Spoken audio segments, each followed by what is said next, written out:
Sila may isa-isa kasi napakadami nila. Dami po nila. Kay, how about kay Edo naman? Ano message mo sa kanya na until now is grabe yung support sa'yo? Siyempre po, nagpapasalamat din ako sa kanya kasi hindi po siya nagsasawa na yung sa pagsasama po namin. Grabe. Saka andun pa rin ba yung... Napaka-caring pa din po kahit... Andun ba yung respeto niya sa'yo ni Eds? Yung kahit, kasi alam niya na mag-18 ka pa lang, andun ba yung...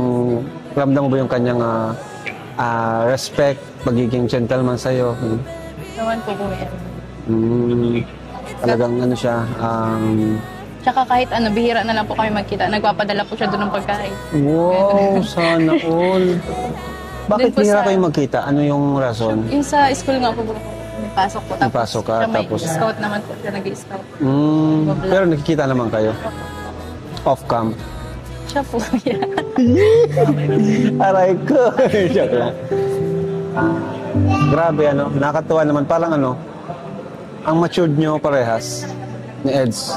Kumaga, kung ano man meron sa inyo ngayon, private yung dalawa, di ba? Nasa inyo na lang dalawa, hindi nyo na kailangan i-broadcast lahat, no?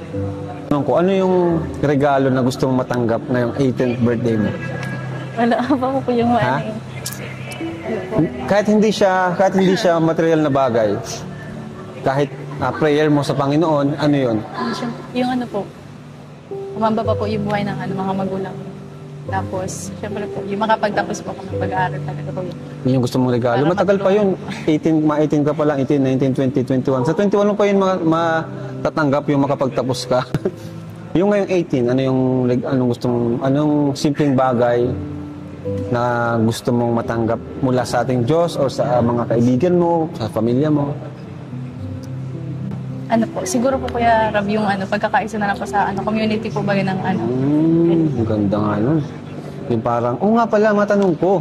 Speaking of, bakit may kumakalat na picture na edited, no? Ano masasabi mo dun na, grabe naman Halata po. naman po yung edit. Saka, kumbaga, iwan nyo na si Biancy, guys. Huwag nyo pakialaman sa mga bashers dyan. Kung gusto nyo pabagsakin si Biancy. Kasi, napakabait itong batang to. Hindi ito pumapatol. Di siya nagpo-post ng kung ano-ano. Tapos, ginaganyan nyo po siya. Wala lang po siyang ginawang masama sa inyo para siraan po ng ganyan. Di ba? Kaya, anong naramdaman mo pag nakikita kang ganun? Siyempre, nagagalit ka din. Marunong ka bang magalit? Dead naman na lang po, Kuya. Si Biancy kasi parang di nagagalit, Si Biancy yung tao na parang Hindi di po mo natatawa makita lang po magalit. ako. Yung mga ganong video po, yung nakita ko po kasi po yung edited ko pala.